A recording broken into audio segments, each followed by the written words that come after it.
Vanchakalpatarubhascha kripa sindhubheva cha patitanam pavanebhyo vaishnavebhyo namo namaha. Hare Krishna, dear devotees. This is Preeti Vilasini Devidasi welcoming you all to Bhakti Sangha Japa conference call. Thank you all so much for joining us and thank you for your very beautiful chanting today. We are very, very excited to be continuing our series on effective Japa insights. Before we get started, may I know who all have joined the calls today? Hare Krishna, Preeti Vilasni Mataji, Dhanvat Pranam, all glories to Srila Prabhupada. This is Vinita Gandharvika Devidasi from Texas. Hare Krishna, Vinita Gandharvika Mataji. Please accept my humble obeisances. Srila Prabhupada. Thank you so much, Mataji, for joining us and giving us a very valuable association today. Welcome to the prayer. Thank you for your service. Hare Krishna. Hare Krishna Mataji, Dhanvat Pranam. Please accept my humble obeisances. All glories to Srila Prabhupada and Shri Guru and Gaurahari and all the assembled devotees. Sorry for disturbance around me. So, Hare Krishna Mataji. No problem. It was fine, Mataji. Thank you so much. Okay, yeah. Association on the call. Welcome to the call, Mataji. Thank you for your beautiful chanting. Hare Krishna. Hare Krishna.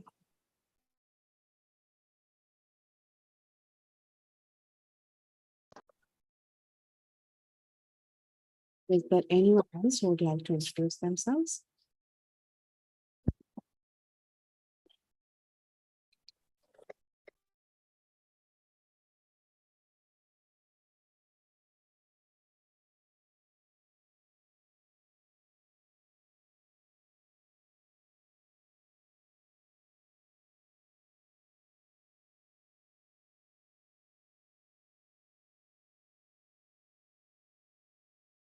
Is there anyone else who would like to introduce themselves today? Hare Krishna Mataji, please accept my pranams. All glories to Srila Prabhupada and all glories to the assembled devotees on the call. This is Vanishri from Bangalore, India. Hare Krishna. Hare Krishna, Vanishri Mataji. Please accept my humble obeisances. Jai Srila Prabhupada. Thank you so much, Mataji, for joining us and giving us your very valuable association today. Hare Krishna Mataji, Dhanvat Pranam, Jai Srila Prabhupada to everybody on this call. Please accept my humble obeisances. This is Shyama Priya Devidasi from Cincinnati. Hare Krishna. Hare Krishna, Shyama Priya Mataji. Very happy to have you on the call. Thank you so much for joining us and giving us your very valuable association today. Welcome.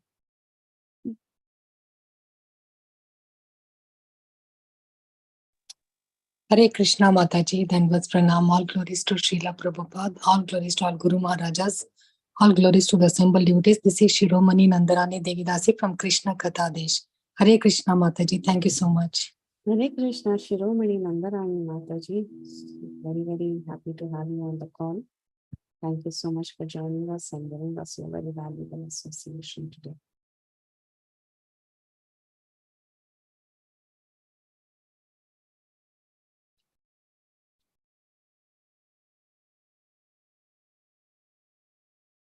Anyone else would like to introduce themselves? Hare Krishna Mataji, please accept my humble obeisance for Guru Srila Prabhupada, Guru Sri Guru and Gaurang and all the assembled devotees, especially joining from Texas. Hare Krishna. Hare Krishna, Sacipran Prabhu, please accept my humble obeisances. Jai Srila Prabhupada, thank you so much, Prabhuji, for joining us and giving us a valuable association today. I'll start the recording. Hare Krishna, dear devotees, welcome to Bhakti Sangha Japa conference call. Thank you all so much for joining us today and giving us a very valuable association. Before we get started, I would like to read Srila Prabhupada's quote for today, 10th March. In this age, Kali Yoga, to kill the demons means to stop their demoniac activities by the weapon of Kirtana, Hari Sankirtana, which is spread by Lord Chaitanya's associates. This was spoken by His Divine Grace in London, March 10, 1972.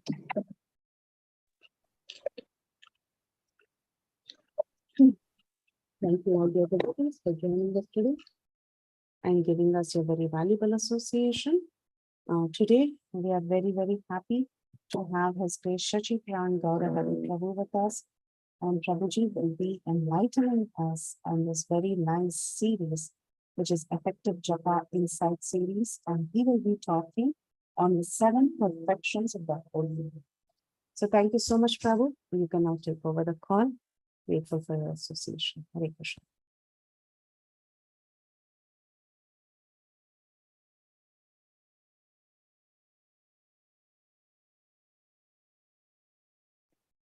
Prabhu, can you hear us?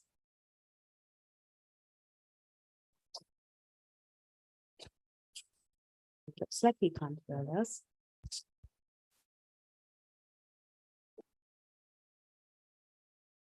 Yeah, he wrote that he's not able to hear. Okay. Maybe he can take off the earphones. You have to write that, Mataji. Yeah. Oh, he left. He'll join again, I guess. Okay. That's fine.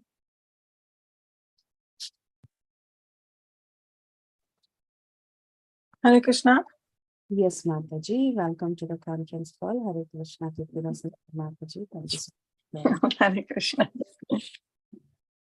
We did have Sacipran Prabhu, but he had some audio issues, so he's going to come back in a second. Okay, sure.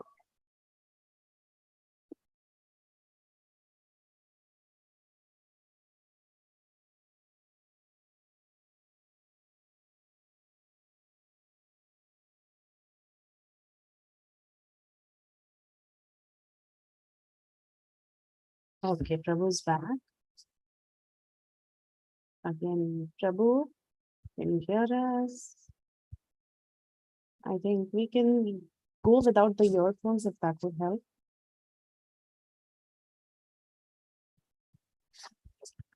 Hare Krishna.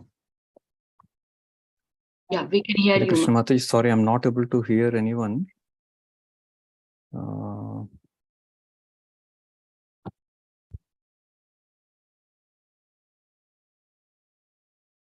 Yeah, maybe disconnect the earphones. Yeah, if he disconnects the earphone, his voice is not coming to us. Okay, I see. Maybe he can join from the phone, Mataji, for the audio. Exactly.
Hare Krishna Mataji, can you all hear me now? Yes, we can hear you. Okay, I've dialed in from my phone, Mataji, for the audio. For Okay. the video, I will use my laptop. Perfect, Prabhu. Thank you so much. Thank you, all dear devotees. So we'll get started. Our today's class will be by His Grace Sacipran Gaurahari Prabhu. We are doing our Effective Japa series, and today's topic is 7 perfections of the Holy Name. Over to you, Prabhuji. You can. Okay, 1 minute. Mataji, can you let me share my screen? Okay, I think I'm sharing now.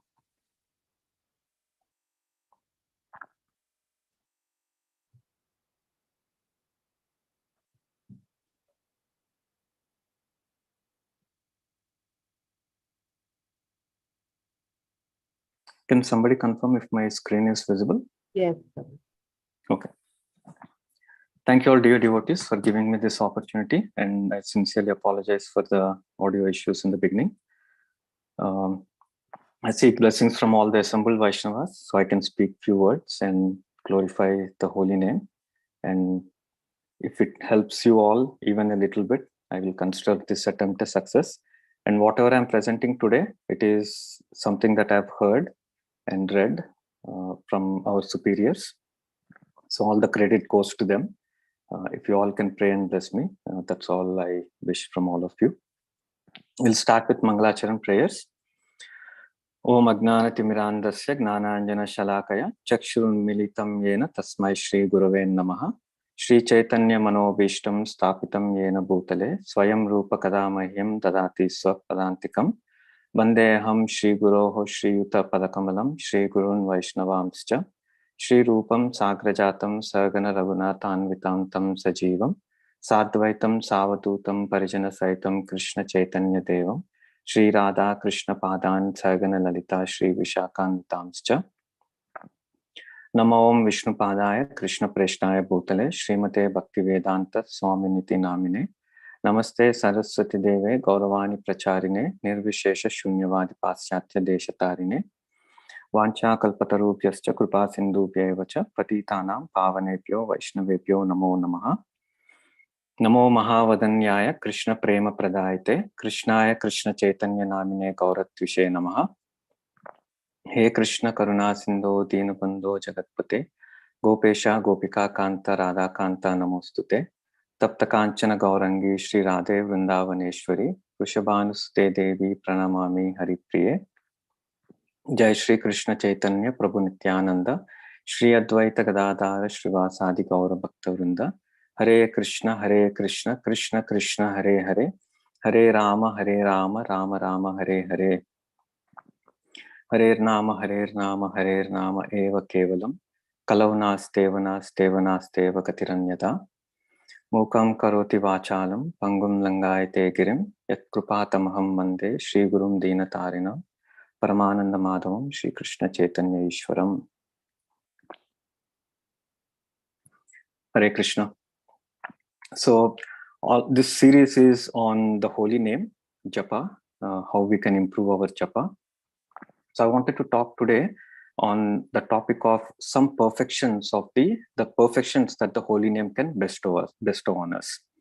So just as how the Lord's names are unlimited, the Lord's qualities, the Lord's pastimes, the Lord's beauty, the glories of the Lord, all of these are unlimited. Similarly, the name and the Lord, they are non-different. So similarly, the name also has so many perfections. But today we will mainly talk about 7 perfections.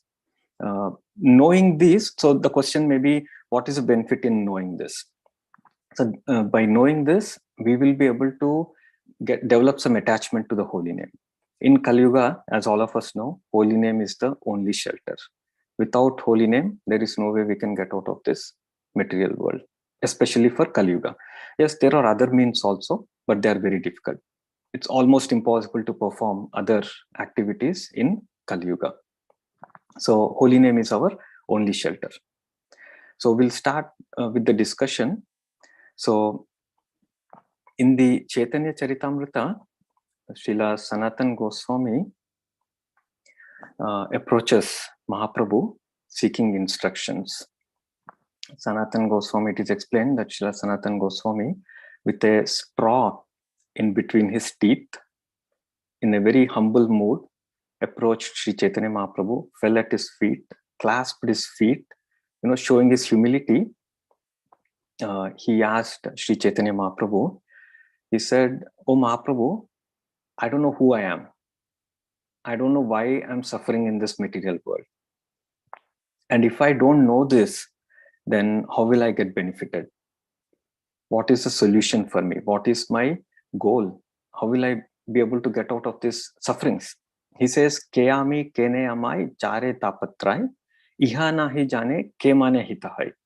If I don't know who I am, if I don't know why I'm being troubled by these threefold miseries, tapatrai, then keami kene amai jara tapatrai, iha nahi jane. If I do not know this, ke mane hitahai. Where is the benefit for me? How will I be benefited? How can I be benefited? So he presented his case like this. And he also says that, I'm so fallen that I cannot even ask what is the sadhya. I don't know how to ask. I don't know how to ask what is the sadhya. I don't know what is sadhana. In even questioning these or how to question these also, I do not know. Specifically, Srila Sanatana Goswami says, Sadhya sadhana tattva puchite na jani. I do not even know how to ask this. I do not even know how to ask about sadhya and sadhana. So you, by your mercy, you show your mercy. Please show your mercy and then reveal these to me. If you do not show me mercy and if you do not disclose these things to me, these tattva, these truths to me, then I will not be able to understand anything. I will not be able to get out of this material world. So actually, Srila Sanatana Goswami knows all of this. He's doing two things here. He's teaching us how to approach a sadhu, how to approach a guru, and how to ask in a humble mood. And then he's also teaching us what to ask. See, a lot of people, they approach a sadhu and they ask for blessings. May I get a good job? May I pass an exam? May my salary increase? May I get a promotion? May I get a good wife, good son? All of these. This is what generally people ask. But here, Srila Sanatana Goswami is showing us what to ask. Krishna says in Bhagavad Gita also, what to ask. Tadvidhi pranipatena, how to ask, how to approach, who to approach, who is qualified to answer these questions. All of these are revealed. So this is what Sanatana Goswami is showing us, that we have to approach in a humble way and we have to ask the right questions. Now, in this context, Sri Chaitanya Mahaprabhu responds in a series of verses, and one of the verse is very important. He says, Sri Chaitanya Mahaprabhu says, Veda Shastre kahe sambandha abhideya prayojan Krishna Bhakti Prema Teen Mahadan. Mahaprabhu says that there are three great riches of life. Mahadan, Teen Mahadan. What are they? Sambandha Abhideya Prayojan. And Mahaprabhu, Sri Chaitanya Mahaprabhu says, Veda Shastra Kahe, this is what all the scriptures are saying. So if we approach the scriptures, if we study the scriptures, and if we don't understand these three, then there is a lack on our part. Either we are not approaching the correct scripture, or either we are not grasping the correct ideas explained in the scripture. So these three should be there. Sambandha, Abhideya, Prayojan. And what are they? Sambandha is Sambandha with Krishna. Abhideya is Krishna Bhakti. And then Prayojan is Prema. So it is explained that there are 9 truths that we have to understand as part of Sambandha, Abhideya and Prayojan. So Sambandha, we know it is simple. Sambandha is a relationship, to establish relationship with Krishna. And then Abhideya is acting according to that relationship. And then Prayojan, we know, is the ultimate goal, which is Krishna Prema. So as part of Sambandha, so this is very important for us because as we know, in the sequence of Sambandha, Abhideya, Prayojan, Sambandha is the first one. So if we don't establish this Sambandha properly, if we don't have clarity on this Sambandha, then our progress will be very slow. And we may not even be able to progress. So Sambandha is firstly very, very important. It is explained that Sambandha is like our foundation. When we build a house, we first build a foundation, right? We don't build the walls, we don't set up anything. We just first build the foundation.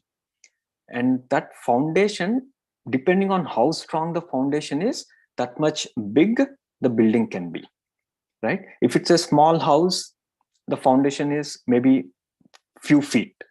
But if it's a big building, like a skyscraper, then the foundation also is so deep. The foundation is also very strong.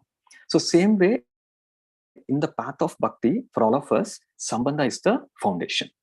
If our Sambandha is not strong, then we will not be able to make good progress.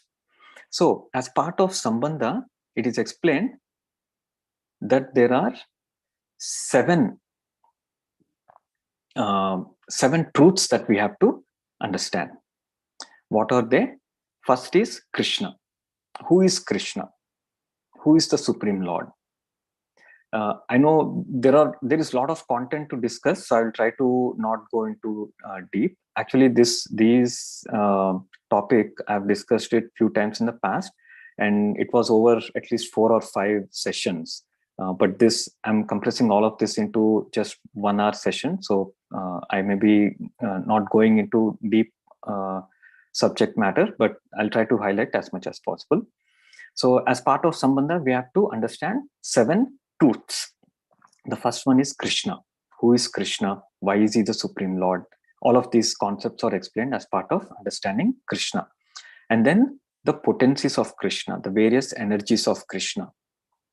And then we also have to understand the Rasatattva, the bliss, the sweetness in our Sambandha with Krishna. And then we have to understand Jiva Tattva. Who is Jiva? What is Jiva? Why is the Jiva in this material world? What is his ultimate purpose? Why is he in this material world? All of this we have to understand as part of Jiva Tattva. And then the next one is entanglement of Jiva. Why is the Jiva entangled, bound in this material world? And then the next one is Mukti, liberation. How can the Jiva get out of this material world? How can the Jiva get out of the clutches, the bondage of this material world? And then finally, Achintya Veda Veda Tattva, simultaneous oneness and difference. So all of this we have to understand to have a good Sambandha. So if any of us, if we feel like, we are lacking in our sadhana, we are lacking in our progress, it actually boils down to this Sambandha. We do not have a clear Sambandha, clear understanding of our Sambandha. And once our Sambandha is clear, once we have a clear understanding of all of these subject matters, then our Sambandha will be strong. Then we will not waver in our sadhana. Then there will not be any fluctuation in our sadhana. Our attraction, our attachment, our surrender to Krishna will only keep growing. So this Sambandha has to be very, very strong. It is like the foundation for a building. And then once we know the Sambandha properly, then we will be able to execute the Abhideya. Abhideya is acting according to the Sambandha, which is devotional activities, bhakti. And so for most of us, it will be a gradual, it's like a circular loop. We understand some Sambandha and then we perform some Abhideya. And then as we perform Abhideya, we will learn more Sambandha and then we perform more Abhideya. Like this, it's a constant, gradual progress. But the essence, if we see any lack or if we feel like we are not able to make progress, it boils down to our Sambandha, lack of our Sambandha Gnan. And as we practice Sambandha, as we understand Sambandha, establish Sambandha, and as we perform devotional activities and progress in our bhakti, finally we will achieve prema, which is the prayojan, the ultimate goal of human life. So it is explained that there are 7 obstacles in our in the process of establishing Sambandha. Actually, these 7 obstacles, if we study, if we understand, these obstacles can be applied to any aspect of bhakti, not just Sambandha in itself, but any aspect of bhakti. So if anyone approaches us, let's say they say that, I'm struggling here in my bhakti, in my sadhana, I'm not able to make progress. I've done so much, I've been practicing for 20 years, but I'm not seeing progress. Or I've just joined and I want to make more progress. What can I do? If these sort of questions are there, then we can mostly, I would say almost 99.99% of the times, they fall in one of these 7 categories. One of these 7 categories, if we understand where that person is in respect to these 7 categories, then definitely we will know where the problem is. So let's see what they are. The 7 categories are, the first one is strong attachment or attraction to someone or something other than Krishna. Okay, so the living entity, the jiva or the sadhaka, is having strong attachment to something or someone other than Krishna. So he may be attached to a phone or a car or another human being, a wife or a friend or a husband or a son, father, mother, sister, child, whatever it is, whatever relationship we have, that is more stronger than our attraction to Krishna. So this is a big obstacle. If we want to make progress in the path of bhakti, or if we want to establish a clear relationship with Krishna, then we have to overcome this attachment. There is no other way. We cannot go if we are traveling in a river on water, we will sit in one boat and we can cross the river. Well, let's say if we have one leg in one boat and another leg in another boat, then we will not be able to cross the river. We will definitely fall. So having an attachment in this material world and trying to establish a relationship with Krishna is like that. Traveling on the river, sailing on the river with one leg in one boat and another leg in another second boat. So it will not be successful. We will not be able to cross the river. So same way in the path of bhakti also, if we have attachment to something or someone in this material world, and if we are trying to establish relationship with Krishna, then we will not be able to succeed. We have to overcome these attachments. We have to give up these attachments, and this happens gradually. We should not worry that oh, I have to give up my attachment now. No, we don't have to worry about it. Bhakti is a process where naturally all of this will happen, but we have to be sincere in our practice. We will see that where Rupa Goswami explains this as well. If we are sincere, then all of this will naturally happen. And the second obstacle on the path of bhakti is distraction or troubles due to externals. So what does this mean? This means, let's say we know there are three types of miseries: Adhyatmika, Adibhautika, Adidevika. Or we may be distracted by events in our life. Somebody is sick in our family, or somebody has a party. We have to attend a festival that our relatives are celebrating, an event that our relatives are celebrating. All of these cause distraction in our bhajan. Okay, so this is the second obstacle. And then the third one is lack of service attitude. So what does this mean? This means that we do not want to serve Krishna. We do not want to please Krishna. We want to serve, but it is for our pleasure. It is not for the pleasure of Krishna. That's one aspect. Another aspect is for our own recognition. We may do things for our own recognition. Pleasing Krishna becomes secondary. Serving Krishna becomes secondary. Our pleasure, our recognition becomes primary. So that is a big obstacle in the path of bhakti, or in the path of establishing relationship with Krishna. And the fourth obstacle is not knowing Krishna sufficiently. So here also there are various aspects of this. One is definitely not knowing that Krishna is the Supreme Lord. Krishna is controlling everything. That is one aspect. Another aspect is that being independent. Not, instead of being dependent on Krishna, trying to be independent of Krishna. Having the independent controller nature. That is a problem. That is an obstacle. And then the fifth one is not knowing Krishna, not experiencing the sweetness of the relationship. So it is explained that the path of bhakti is very nectarian, very sweet, but as sadhakas, we may not experience it always. And because of that, we feel depressed. We feel that we are chanting, but I'm not experiencing any joy. I'm not experiencing reciprocation from Krishna. Some of these things that we feel because of this, I don't want to do my bhajan. What is the point in chanting? What is the point in serving? All of these thoughts will come up. So that is because we are not experiencing the sweetness of the relationship. So this is one of the obstacles. And the sixth one is unpredictability. Unpredictability in taking shelter of Krishna or in one's bhajan. So what does it mean?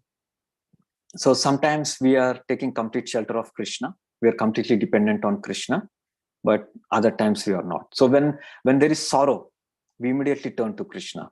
But when there is joy, when there is happiness, let's say in the material situation, we get a promotion, then we are not thanking Krishna. We are thanking ourselves. See, I worked so hard day and night. That's why I got promoted, like that. So that is not taking shelter of Krishna always. But let's say if I lose my job, then immediately I turn to Krishna. Oh, Krishna, please, I'm chanting so long. I've been chanting for so many years. Why did you do this to me? Please give me a job. Now I'm taking shelter. When I'm in sorrow, in a sad state, I'm taking shelter. But when in a happy state, I'm not taking shelter. That is not, that is unpredictability. The sadhaka is not taking shelter consistently. So that is unpredictability. And another thing is, another aspect of this is unpredictability in one's bhajan. So that means today I chant 16 rounds, tomorrow I chant only 10 rounds. Or today I chant 16 rounds early in the morning, tomorrow I chant 2 rounds early in the morning, but rest of the 14 in the late night, like that. So that should not happen. There should be consistency, predictability in one's bhajan. So Krishna is eager to hear us chant. Okay. So one day we chant early in the morning. So Krishna thinks that, okay, tomorrow also he will chant early in the morning and Krishna will be there.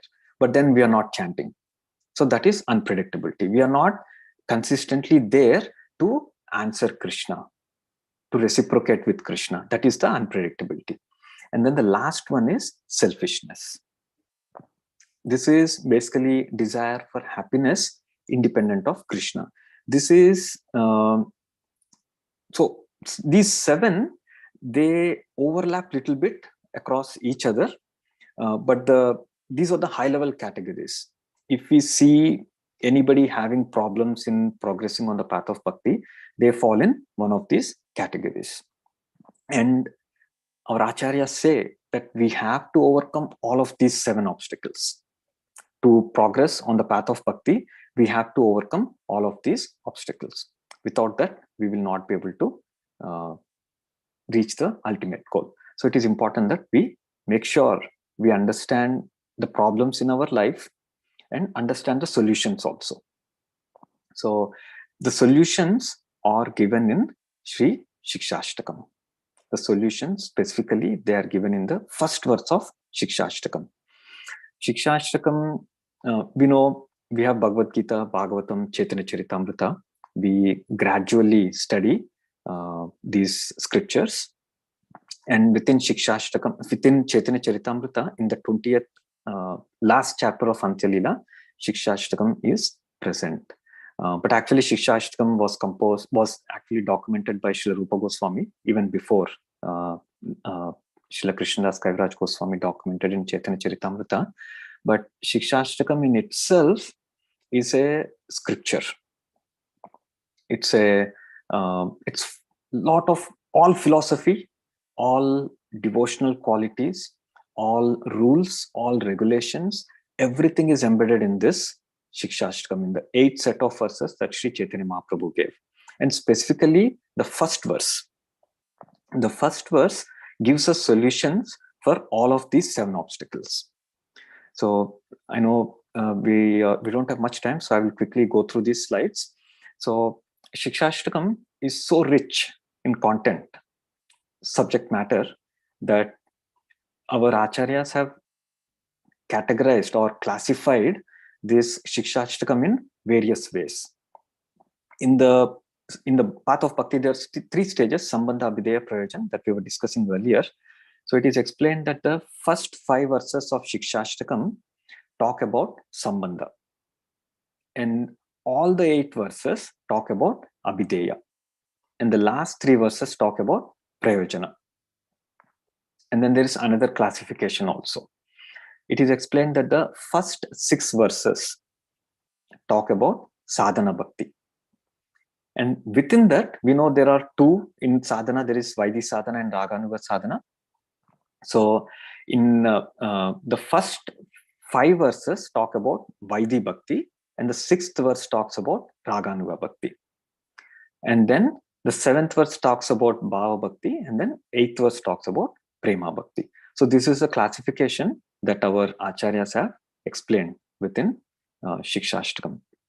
So we will go to the first verse of Shikshashtakam. So the rest of the time we have on this in this class, we will talk mainly about this first verse and how the first verse gives us solutions for the 7 obstacles that we have discussed earlier. So we'll read the verse. Cheto darpana marjanam bhava mahadavagni nirvapanam Shreya kairava chandrika vitaranam vidyavadu jivanam Anandambude vardhanam pratipadam purnamrita swadanam Sarvatma snapanam param vijayate Shri Krishna Sankirtanam. Glory to the Sri Krishna Sankirtana, which cleanses the heart of all the dust accumulated for years and extinguishes the fire of conditional life of repeated birth and death. This Sankirtana movement is the prime benediction for humanity at large because it spreads the rays of the benediction moon. It is the life of all transcendental knowledge. It increases the ocean of transcendental bliss, and it enables us to fully taste the nectar for which we are always anxious. So this slide, it highlights the 7 perfections of chanting the holy names. So what we know, there are 7 obstacles, and this verse gives 7 solutions. So the first perfection is Cheto Darpana Marjanam, which means cleanses the mirror of the heart. I will discuss all of this in detail, but here in a summary, I've mentioned them. The second perfection is Bhavamaha Davagni Nirvapanam, which means it extinguishes the blazing forest fire of material existence. The third one is Shreya Kairava Chandrika Vitaranam, which means it spreads the moon rays of Bhava Bhakti for the highest good of the living entity. And then the fourth one is Vidyavadu Jivanam. It is the life, holy name is the life of all transcendental knowledge. And then the fifth one, Anandambudi Vartanam. Holy name increases the ocean of transcendental bliss. Sixth one, Pratipadam Purnamruta Swadanam. Holy name enables one to taste the complete nectar at every step. And finally, the 7th perfection, Sarvatma Snapanam. It completely bathes the body, mind, and soul. So the holy name being adorned, being decorated with these 7 perfections is always victorious. Param Vijayate Sri Krishna Sankirtanam. Sri Krishna Sankirtanam is ever victorious. It is always victorious. That is one meaning. And another meaning our acharyas explain is that may or let the Sri Krishna Sankirtanam be victorious. We know Sri Krishna Sankirtanam is victorious, but let it be victorious in my heart. Let it win my heart. Let the holy name Harinam Prabhu win my heart, cleanse my heart. So that's what this means. So now let's go into the 7 perfections of the holy name. So the first obstacle we discussed was that there is a strong attachment or attraction to someone or something other than Krishna. So if we have an attachment or attraction to something other than Krishna, then our relationship with Krishna or our progress on the path of bhakti will be checked. We will not be able to make nice progress. So what is the solution for this? The solution is given in the perfection 1 of Shikshashtakam, Cheto Darpana Marjanam. So what does this mean? Holy name, Marjanam means to clean. Darpana means mirror. Cheta means the heart. So to understand this, we have to answer a few questions. What is Cheta? Why is it compared to a mirror? And what does it mean to cleanse the mirror? So Cheta here is translated as heart. See, we see in our day-to-day life, we use mirror at our home every day to keep tilak. So if the mirror is dusty, if the mirror has some dust accumulated or lint accumulated on the mirror, then we will not be able to see our reflection clearly. So the same way, if the heart, here the heart is compared to a mirror. If the heart is also filled with something, covered with something, then we will not be able to establish a relationship with Krishna properly. So what is that covering? That we will try to understand. So in the scriptures, our heart is explained. It is explained that our heart is divided into 4 subtle organs. They are together called as Antakarana. So this Antakarana has 4 sub-organs. What are they? Chitta, Buddhi, Mana, Ahankar. So these are the 4 organs as part of the Antakarana. So as we live in this material world, we accumulate a lot of dust. So we'll see what that dust is. Our acharyas explain in various ways. So if we have that dust in our heart, then we will not be able to establish our relationship with Krishna. So to understand what this is, we have to first understand Antakarana. What is the Antakarana? What is the role of Antakarana in the process of establishing relationship with Krishna? So we know there are 5 sense objects. Shabda, Sparsha, Rupa, Rasa, Gandha. There are 5 sense objects. And what do these do? These sense objects, they emit signals. These signals cannot be seen. Okay? These signals can be understood. So what does it mean? So let's say somebody likes sweets. Most of the people like sweets. So if they see a sweet, immediately their mouth starts watering, right? If somebody who likes sweet, for them, when they see a sweet, their mouth will start watering. And somebody likes Karela. When they see Karela, bitter gourd, their mouth starts watering. But at the same time, somebody who does not like Karela, when they see a Karela, there will be a distaste in their mouth. So the Karela is the same thing, but the experiences that an individual has is different.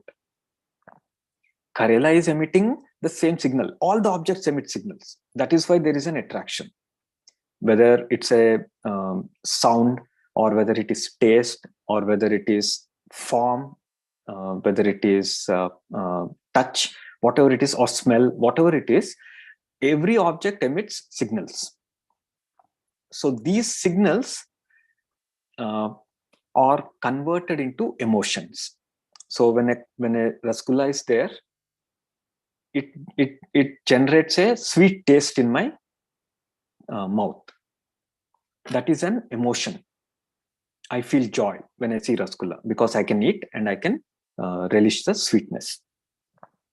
Somebody may see a Karela and they may get a sweet taste or they may get a distaste. So these emotions, they are called as material emotions. Another example is, let's say there are so many children playing in the park. When a parent goes to the park, when he sees all the children, he will be neutral. But when he sees his own child, then there will be some emotion in his heart. He will feel happy that, oh, my son or my daughter is playing so nicely in the park. There will be some happiness. But that happiness happens only with one particular child, right? So that is emotions. These emotions, so what causes these emotions? It is explained that there is something called as vasana. Vasana is referred to as past impressions. So we have some experience in the past. Based on that, when we see a rasgulla, we automatically get a sweet taste. This is all past impressions.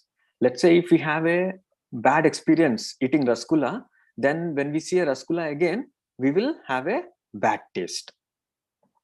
If we see a cop, if it's a law-abiding citizen, seeing a cop will not disturb them. But if a thief sees a cop, he will be scared because he was punished in the past by a cop. So that's why he will be scared. So all of these are our past impressions. So these impressions are what is giving rise to the emotions. And these emotions are what bind us to this material world. So our attachment to something or someone in this material world is because of these emotions. And these emotions are caused by our past impressions. So it is not the problem of our senses, or it is not problem of the sense objects that is causing the attachment. The attachment is caused because of our past impressions, the emotions that are generated due to our past impressions. So in Vivrutti commentary of Srila Bhaktisiddhanta Saraswati Thakur, he says that there are three contaminations in our heart that cause attachment. Srila Saraswati Thakur says they are Anyabhilasha, Falabhoga, and Falatyaga. Anyabhilasha means desires separate from the pleasure of God, Lord. This is what we have discussed in the 7 obstacles also.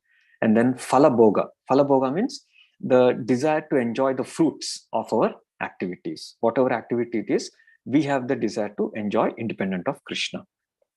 And then the third one is Falatyaga. Falatyaga means Falgu Vairagya. We are giving up results or renunciation independent of the pleasure of Krishna. See, something that can be used in service of Krishna is being given up. That is false renunciation. So that is what Falatyaga means. And then Srila Bhaktivinoda Thakur also in Bhajan Rahasya, he also gives another classification. Srila Bhaktivinoda Thakur says the contamination in our heart is 8 types. The first one is attachment to mundane enjoyment. Again, sense gratification. And then offensive conduct. Basically, not following the scriptures, not following dharma, not acting according to the scriptures. And then lust, desire for enjoyment in this material world. And then anger, krodha, when we are frustrated, we get angry. And then greed, lobha or greed, desire to accumulate more than what is needed. And then intoxication. Intoxication can be drinking of alcohol, or it can be even pride. One can be proud because of their accomplishments. That is also intoxication. And then illusion, not understanding the truth because of ignorance. And then envy, desire to push somebody down for our own benefit. Like that, these are the different classifications of dust accumulated in our heart that our acharyas are mentioning. So in this slide, let's try to understand how Antakarana works. So we said Antakarana has 4 aspects, 4 subtle organs, Chitta, Buddhi, Mana, Ahankar. So first, the process, how it works is, first the senses come in contact with sense objects. Okay, in this material world, how do we interact with this material world? First we come in contact with sense objects. And as we saw earlier, the sense objects are emitting signals, sensory signals or stimulus. So this is not evident. The signals are not evident. Okay, but the signals are there. And it is our past impressions based on which we reciprocate or we react to those signals. So as we come in contact with these sense objects, we come in touch with these sensory signals, immediately the chitta becomes active. And what is chitta? It is awareness of familiar stimulus or things that we have had in the past.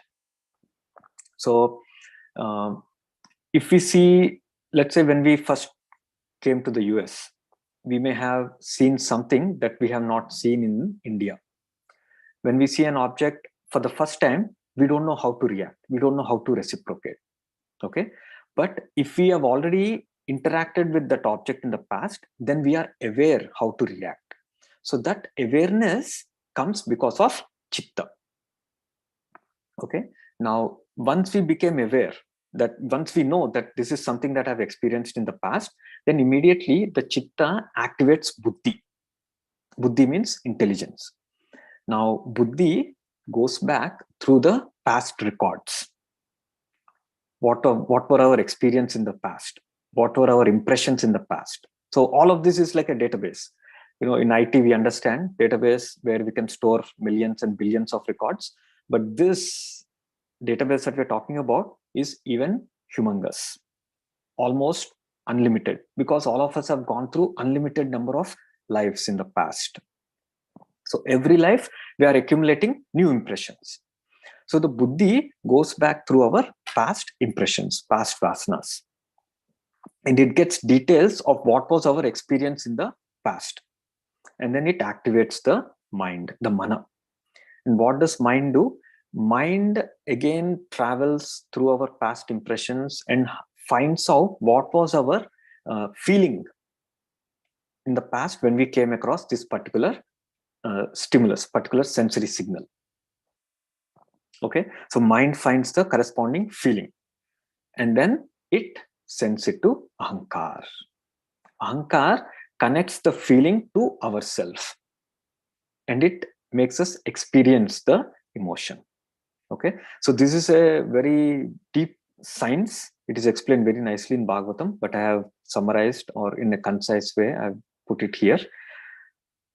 So further, this is explained that why do we have these emotions? It is explained that these emotions are because of ignorance. The root cause of ignorance, the root cause of emotions is ignorance. And again, ignorance has 5 aspects to it. What are they?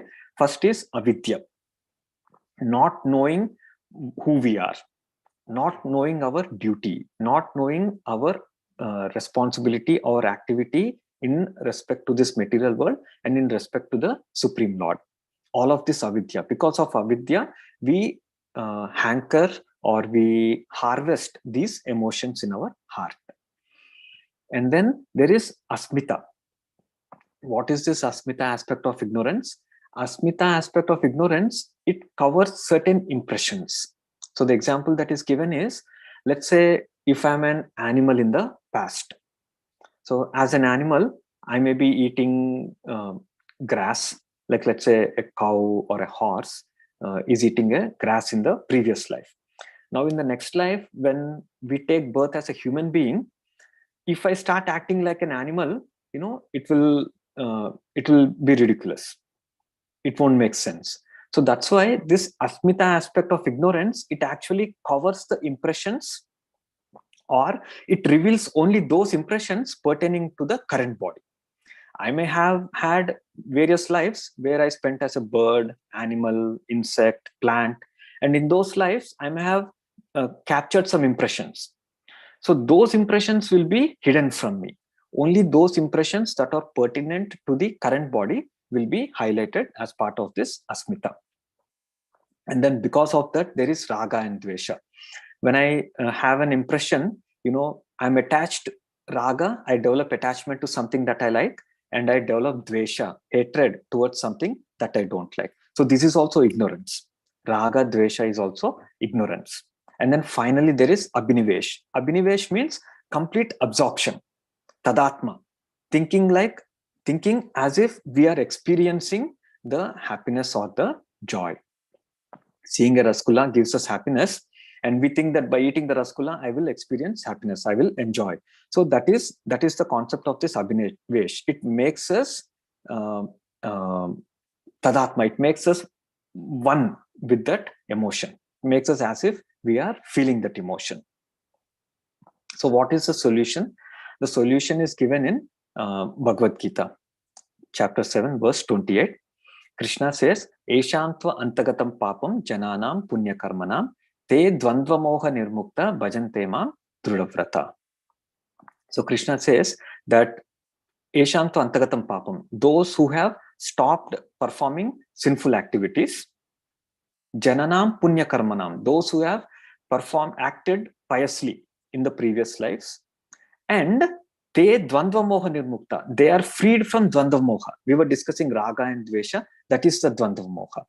Those who are freed from dvandva and moha, what will happen to them? Such people, bhajante mam drudavrata, they will perform my bhajan, bhakti, with drudavrata, with determination. So our acharyas explain this in further in terms of a solution for our first problem of attachment to this material world. Our acharyas say that what is this antagatam papam?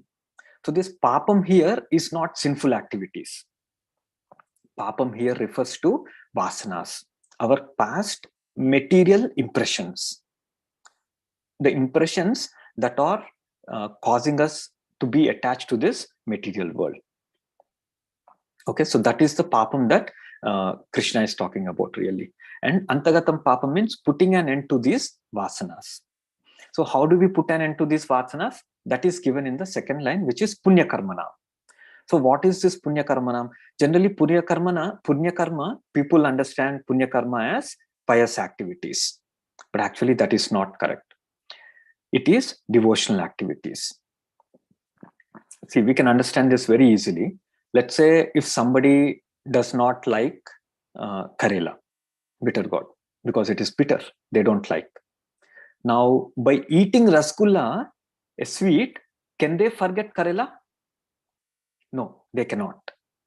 So by performing pious activities, we can reduce the sinful reactions, but we cannot completely eradicate the sinful tendency. The tendency to commit sins will exist. However, if we perform devotional activity, then the sin will be eradicated, the sinful reaction will be eradicated, and the root of the sin will also be, the tendency to commit the sin also will be eradicated. We know the famous verse, apraratta phalam papam bijam kutam phalonmukam kramineva praliyeta Vishnu bhakti ratatmanam. By performing Vishnu bhakti with attachment, we will be able to destroy everything. The sin, the reaction, whether it's in the seed state or in the sprouting state or fructification state, whatever state it is, it will be destroyed from the root. And by doing this, we will also be able to overcome raga and dvesha, dvandva moha nirmukta. We can overcome the dvandva moha, and we will be able to perform bhakti with determination. So we can analyze for ourselves. If we are not able to perform bhakti with determination, this is a solution.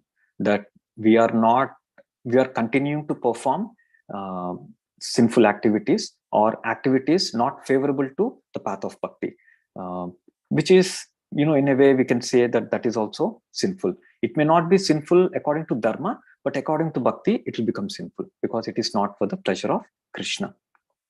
And when we do that, we'll be able to perform bhajante mam drudha vrata. We'll be able to perform drudha bhakti, nishta, with nishta. So the solution is devotional activities will wipe out our past material impressions. So in devotional activities, we know there are several devotional activities. There are 64 limbs that are explained, and then there are 9 in Bhagavatam. There are 5 highlighted, and then finally there is one that is highlighted. That is the chanting of the holy names. Specifically for this Kali Yuga, chanting of the holy names is the main important devotional activity that we have to perform. And by performing this, we will be able to clean all the past material impressions. So let's go to the second perfection. The second perfection is Bhava Mahadavagni Nirvapanam.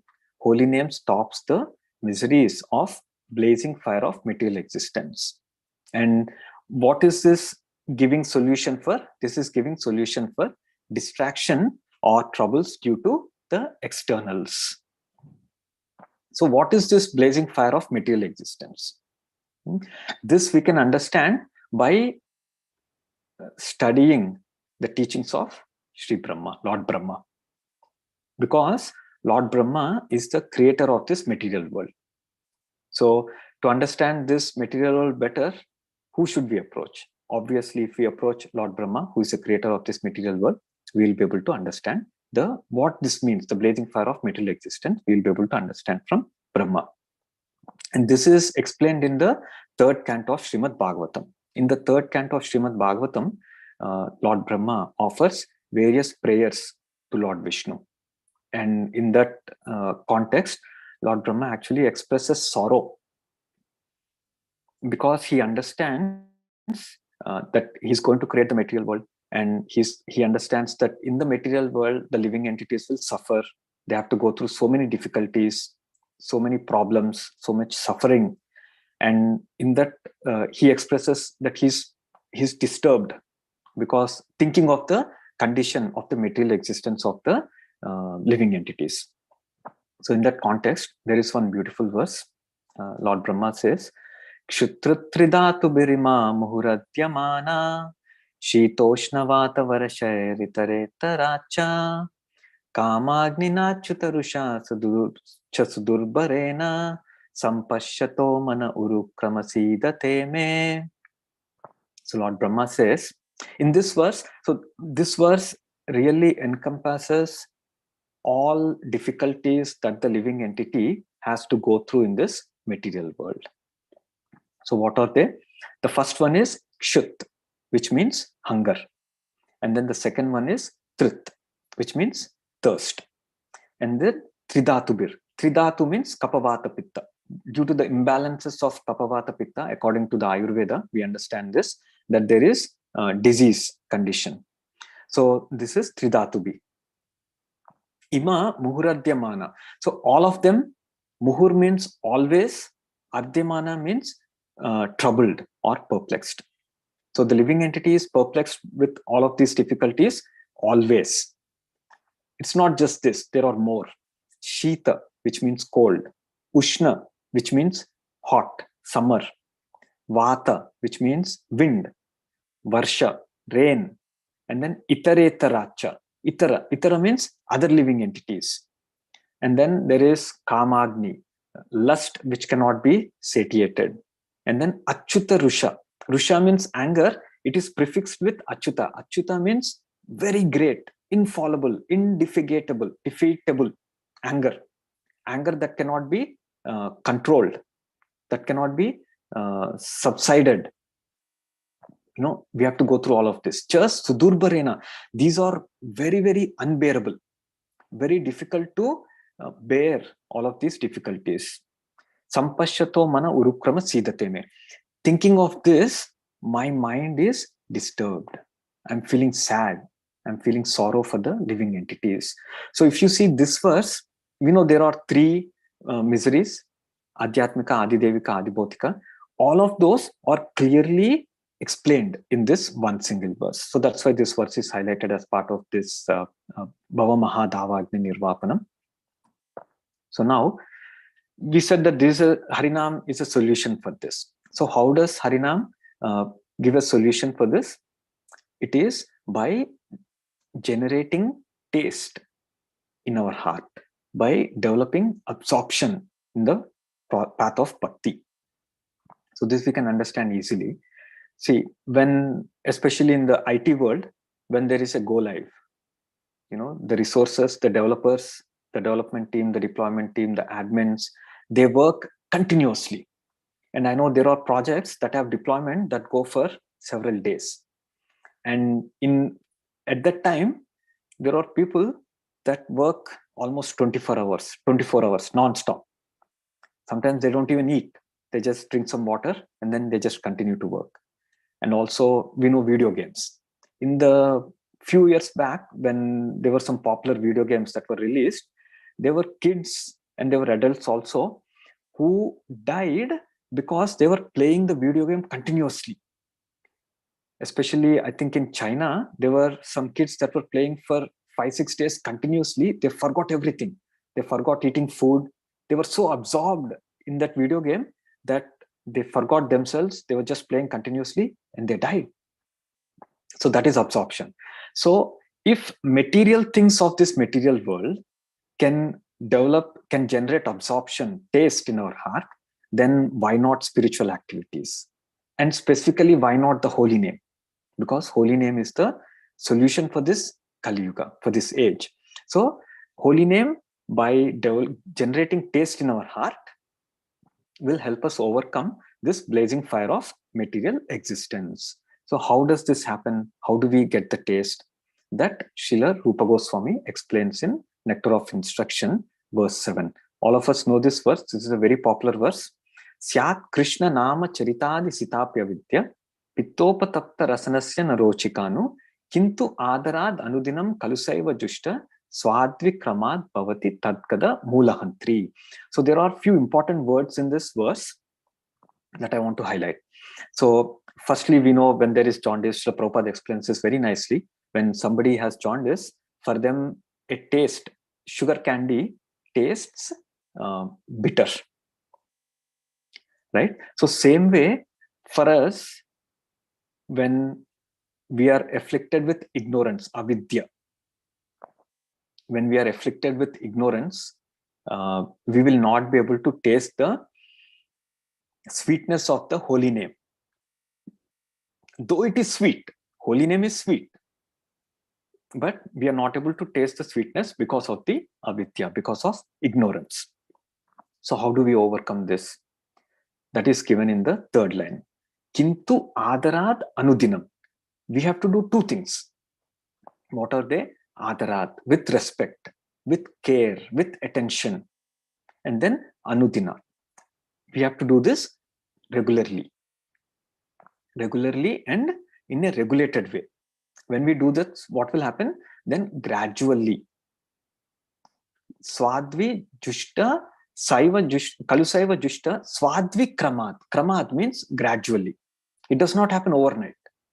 It can happen overnight, provided we are 100% attentive, provided we are 100% surrendered. Then this can happen overnight, but otherwise it happens gradually. Swadvi kramad bhavati happens. What happens? Tadkada moolahantri. This word moolahantri is very important. It is, Srila Rupa Goswami is saying, the disease is destroyed at the root. It's not that the disease will come back again. If we apply this formula, adarat anudinam. If we apply this formula of adarat and anudinam, adarat means carefully, with respect, without offense, with attention. When we do this process of chanting, when we take to the chanting of the holy name, and then it should be anudinam. Anudinam means regular and regulated. It should be regular, meaning we should do this every day. And then regulated. Regulated meaning the quantity, the time, basically discipline. When we have these in our chanting process, then what happens? This process purifies us. The avidya is slowly going. And then by that process, we develop taste and absorption. And when we develop absorption, then we are not affected by the material miseries. So that is the essence of this verse, that as we chant, the holy name is sweet. Syat Krishna Nama Charitadi Sitapi. The Nama, the name, form, activities, the qualities, all of these are very sweet. But because we are afflicted by the jaundice of ignorance, we are not able to taste the sweetness. But if we take to the process of chanting, by taking these two attributes of adarat and anudinam, quality, carefully, without offense, with respect, and then anudinam, regulated in a regular way, when we do this, then we get purified. And with that purification, we get taste, and then we are not affected by the material miseries. So this does not mean that material miseries do not come to us. No, material miseries will continue. As long as we are in this material world, there will be material miseries. Krishna says, Dukkalayam ashashvatam. This world is place of misery. But we will be unaffected. See, we see in even within ISKCON and outside ISKCON also, there are so many great devotees that are, at least we see that they're suffering due to some physical illness or due to some financial situation or whatever, material situation, whatever it is, we feel that they're suffering, but they're always in bliss. They're always happy. Personally, I've come across so many devotees like that they're very happy. Though externally, they seem to be going through so many troubles, but they are very happy. They're unaffected by material miseries. Why? Because they have developed taste in the process of chanting or in the process of bhakti. So that's why it's very important that we apply these two principles, adarat and anudinam. Then we will be able to develop taste. And we can see this even in our life also. See, in the beginning, when we took to the path of bhakti, when we came to ISKCON, we were not told to chant 16 rounds. We are told to chant 1 round. Start with 1 round, 2 rounds, 4 rounds, gradually increase. So we are able to chant 16 rounds today or more than 16 rounds today because over the period of time, we have developed taste. And that taste is not something like putting sugar in the mouth. That taste is actually, we have reduced our ignorance. In the beginning, we were more attached to the material world. We like doing things of this material world, activities of this material world. But as we take to the path of bhakti, we learn that, eating meat is not good. Drinking alcohol is not good. Gambling is not good. Illicit relationships are not good. So we gradually reduce those. As we reduce those, the ignorance is reducing, and that naturally increases our taste in the path of bhakti. So when we increase the taste in the path of bhakti, then we increase our sankhya. So like this goes into a loop, and this taste keeps on increasing. And as we go more and more deep in our sadhana, in our bhajan, then we will not be affected by material miseries. So that is the solution for this obstacle. I will skip this verse. We will go to, I think I will skip this slide also. We'll go to the third perfection. Shreya Kairava Chandrika Vitaranam. Chanting is the waxing moon that spreads the white lotus of good fortune for all living entities. So the obstacle that is being addressed here is lack of service attitude.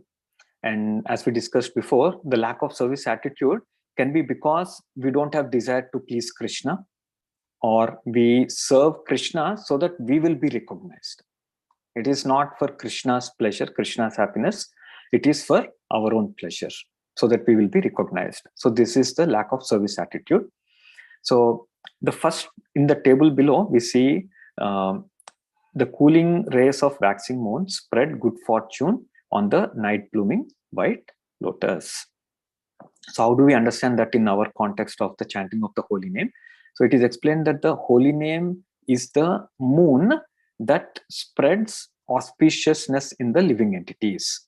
Okay, holy name brings auspiciousness in the living entities. Auspiciousness means Shubha. So since we are all Ashubha, we have Ashubha because we do not have desire to serve Krishna. We do not have service attitude. So that is Ashubha, that is misfortune. It is inauspiciousness. However, if we chant the holy names, then holy name bestows auspiciousness in our life. What is that auspiciousness or fortune? What is the good fortune that the holy name brings? It brings the service attitude. Okay, so I will speed through these slides because we are running out of time. So in the scriptures, auspiciousness is explained. It is explained that there are 4 types of auspiciousness. The first one is Jagat Prinanam, which means affection to all jivas. In the Srimad Bhagavatam, there is a verse where the qualities of a sadhu are described. It is said, Suhruda Sarvadehinam. He is a friend of all living entities. He is affectionate to all living entities. And then the second auspiciousness is Sarva Jagatam Anurakta, which means being attractive. A devotee becomes attractive to everyone. For this, the example that is given is our Goswamis also. Dhira Dhira Janapriya. They are Priya. They are attractive not only to Dhira but Adhiras also. And then also in the Dhruva Maharaj story, past time, it is explained that when Dhruva Maharaj returned from the after having darshan of the Supreme Lord, when he is returning to the palace, at that time even his mother Suruchi, who was the cause for him to leave the palace and go to forest, he also approached Dhruva Maharaj and she also blessed him. That may you long live. She gave her blessings. So in that context, this verse comes, Yasya prasanno Bhagavan gunair maitriyadibir harihi tasmai namanti bhutani nimna mapa iva swayam. Tasmai namanti bhutani. All devotees, all bhutani, all living entities offer their respects to such a soul. How? Just as water always flows downwards. Nimnam apa iva swayam. Nimnam apa. Water naturally flows downwards. So that's how it is explained. Sarva Jagatam Anurakta, being attractive to everyone. And the third one is Sadgunadi Pradatvam, bestowal of all good qualities. In Srimad Bhagavatam again, Prahlad Maharaj, he says that a devotee, yasyasti bhaktir bhagavati akinchana sarvair gunais tatra samasate sura. A devotee naturally develops all good qualities. All good qualities come to a devotee. All the demigods who have all the exalted, nice qualities stay in a devotee. That is how it is explained. But unfortunately, for a non-devotee, he may appear to have a lot of good qualities, but no, they don't. Because they're always running in the material world, driven by their senses, by their mind. So there is no point in being a non-devotee. And then the fourth one is Sukha Pradatvam, bestowal of happiness. This path of bhakti, it automatically bestows happiness in one's life. In Bhagavad Gita, Krishna says, Susukam Kartumavyayam. This path of bhakti, it bestows Susukha. It bestows supreme happiness. So what is the auspiciousness? The auspiciousness that holy name brings is desire to serve Krishna. Holy name infuses the desire to serve Krishna in the heart of a devotee. The fourth one is Vidyavadu Jivanam. Hare Krishna, Mataji, sorry, I think I may be going a little bit over time. Is that okay? I'll try to finish soon. Is that okay? Perfectly fine, Prabhu. Everyone is engrossed, so please. Okay. Thank you, Mataji. And again, I apologize. I'm rushing through these slides. There's so much content, but I'm just rushing through because we are short of time. So the fourth perfection is Vidyavadu Jivanam. And the obstacle that this helps us overcome is not knowing Krishna sufficiently. So holy name. So how do we understand this Vidyavadu Jivanam? Jivanam, we know, means life and soul.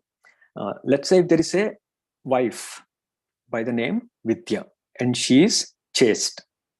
What is the life of a chaste wife? It is the husband. And it is the qualified husband. That is how our scriptures explain. It is not just husband. It is a qualified husband. And in this context, there is one verse that is spoken by Narada Muni to Yudhishthir Maharaj. Narada Muni explains the dharma, various principles of the living entities to Yudhishthir Maharaj. And in that context, there is one verse Narada Muni speaks about a chaste wife. What are the qualities of a chaste wife? And in that, I will not go through that verse, but the most important point is the last line of this verse, which is Patimtva apatitam bhajet. What does this mean? This means a chaste wife, apatitam bhajet, renders service to apatitam, a unfallen, okay, pati. The pati should not be fallen. A chaste wife renders service to a husband that is not fallen. So that is the important point. So a chaste wife is always serving a qualified husband, one who is not fallen. So how do we understand that in this context of the holy name? It is explained that holy name is the life and soul of the chaste wife of Vidya. And what is that Vidya? That Vidya is transcendental knowledge. And in this case, the transcendental knowledge has to be, for the transcendental knowledge to manifest, the holy name should be offenseless. We should chant the holy name offenselessly. The holy name in itself, Harinam Prabhu, is pure. But unfortunately, because we chant offense with offenses, we are not able to experience the purity. Our purification is not happening because of the chanting with offenses. So wherever one chants holy name offenselessly, then what happens? Naturally, the wife will be present there. And what is the wife? The wife is the Vidya, transcendental knowledge. So if we chant, if we improve our quality of chanting, then what happens? Naturally, transcendental knowledge will appear in our heart. We don't have to endeavor separately to gather transcendental knowledge. It automatically appears in our heart. So we see in the Bhagavatam again, there is a verse, Vasudeve Bhagavati Bhakti Yoga Prajita Janati Ashu Vairagyam Gnanam Chatat Ahetukam. So, Gnanam Chatat Ahetukam. So, this Gnana comes in our heart, Ahetuki, without any cause. It's not that we are reading books a lot, so that's why the Gnana is coming. No, it's not like that. Ahetukam, without any cause, without any reason. Naturally, it will develop. How? Vasudeve Bhagavati. Bhakti Yoga Prajita. When we take to the path of Bhakti Yoga, then naturally all of these things will happen. Gnana, Vairagya, all of this will naturally develop without any reason. We won't even understand that we are able to, that the transcendental knowledge is coming in our heart. So what is the transcendental knowledge? The transcendental knowledge, it is explained in various ways, but some of the important aspects of this transcendental knowledge is understanding what is Vidya and what is Avidya. What is Yogamaya, what is Mahamaya. Understanding that we are the Atma, we are not this body. That is also part of the transcendental knowledge. We are not Mana, Buddhi, Ahankar. We are not the subtle organs, that we are the Tatastha Shakti. Understanding the Antaranga, Bahiranga, Tatastha Shakti. Understanding our constitutional position as a servant of Krishna, loving servant of Krishna. Understanding that we are qualitatively one with Krishna, but quantitatively we are different. Achintya Beda Beda Tattva. Understanding that our real home is the spiritual world. Understanding the name, form, Nama, Rupa, Guna, Leela of the spiritual world, of the Supreme Lord. All of this come under the transcendental knowledge. So this is called as Samvit, the Samvit Shakti of the Supreme Lord, the knowledge potency of the Supreme Lord, which helps us understand the things with which we can approach Harinam, with which we can make progress, with which we will be able to understand Krishna properly. Understanding Krishna sufficiently is possible through this transcendental knowledge. And this, it is explained that this is at the stage of Bhava. Let's go to the next perfection, Anandambudhi Vardhanam. Holy name increases the blissful ocean of transcendental life. So the obstacle that we are trying to overcome here is that the sadhaka is not experiencing the sweetness of the relationship. The sadhaka is rendering some service, but he is not able to experience the sweetness. So we know that the soul is Anu. So does it mean that the happiness is also Anu? The happiness is also minute? That's what we can think of. But here it says Anandambudhi. Ambudhi. It's an ocean of bliss. And it is Vardhanam. It is increasing. In this material world, we know the oceans are restricted. They are fixed. They don't grow. Right? But this Ananda Ambudhi, this ocean of bliss, sweetness, it is explained that it is Vardhanam. It is always growing. So how can this happen? We'll understand that. So Srila Rupa Goswami in Bhakti Rasamrita Sindhu says that there are 3 types of happiness. What are they? Bhogananda, Brahmananda, and Premananda. Bhogananda, we know it is basically material sense gratification, the happiness that we get by enjoying materially. And then Brahmananda is a happiness that one experiences through Brahman realization. And then finally there is Premananda, which is Krishna Prema, performing pure devotional service, loving devotional service to Krishna.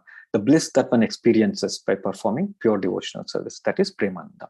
And we know among these 3, the Premananda is the highest. In Haribhakti Subodhaya, there is one beautiful verse that is also given in Chaitanya Charitamrita. This is spoken by Sri Prahlad Maharaj. Prahlad Maharaj says, Tvat sakshat karanalada vishuddhabdi stitasya me sukani gospadayante brahmanyapi jagadguru.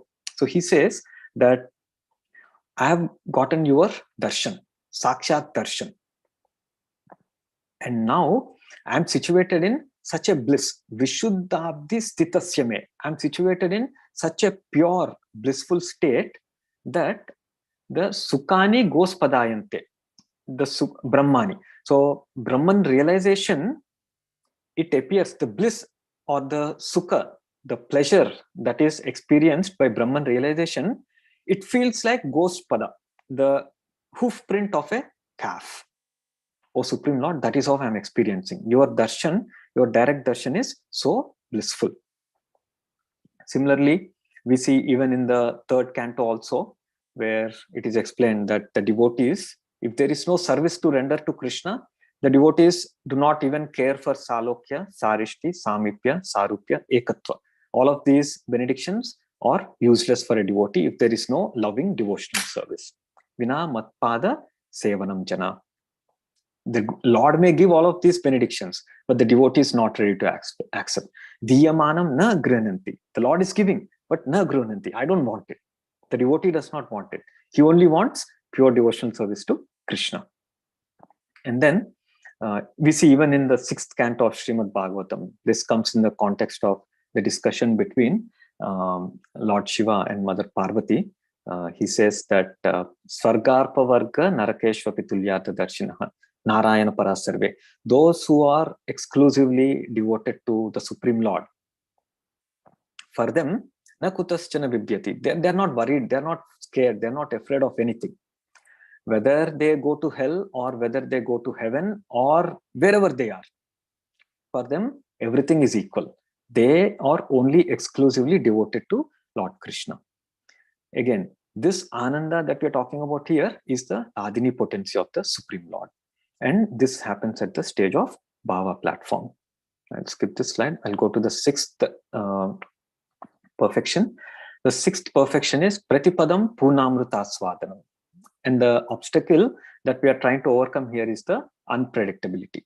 Unpredictability is like sporadic reciprocation. One time we are chanting, next day we are not chanting. Or sometimes we are chanting more, sometimes we are chanting less. There is some unpredictability in the reciprocation between the devotee and the Lord.